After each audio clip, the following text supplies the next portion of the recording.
தமிழ்நாட்டில் தற்போது கத்திரி வெயில் தொடங்கும் முன்பே தமிழ்நாட்டில் இன்று 6 இடங்களில் வெயிலானது சதமடித்திருக்கிறது. வேலூர் உள்ளிட்ட 6 இடங்களில் தற்போது வெயிலானது சதமடித்திருக்கிறது. வேலூர், சேலம், ஈரோடு, திருப்பூர், கரூர், சிவகங்கையில் இன்று வெயில் தாக்கமானது அதிகரித்து காணப்பட்ட நிலையில் 100 டிகிரி ஃபாரன்ஹீட்டுக்கு அதிகமாக வெயிலானது பதிவாகி இருக்கிறது.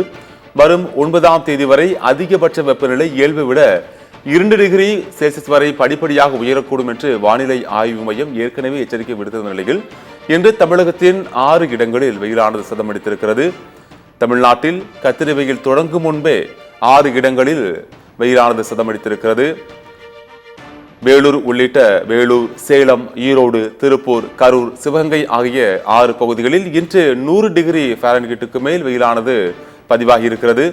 வரும் 9ஆம் தேதி வரை அதிகபட்ச வெப்பநிலை இயல்பை விட 2 டிகிரி செல்சியஸ் வரை படிப்படியாக உயரக்கூடும் என்று வானிலை ஆய்வு மையம் ஏற்கனவே எச்சரித்திருந்த நிலையில் இன்று வேலூர் உள்ளிட்ட 6 இடங்களில் 100 டிகிரியை தாண்டி வெயிலானது பதிவாகி இருக்கிறது. கத்திரி வெயிலானது தொடங்குவதற்கு முன்பே தமிழ்நாட்டில் 6 இடங்களில் வெயிலானது சதத்தை பதிவு செய்திருக்கிறது. அது குறித்த முக்கிய தகவலை தற்போது பார்த்து விரிவான தகவலை பின்வரக்கூடிய செய்திகள் தொகுப்பில் பார்க்கலாம்.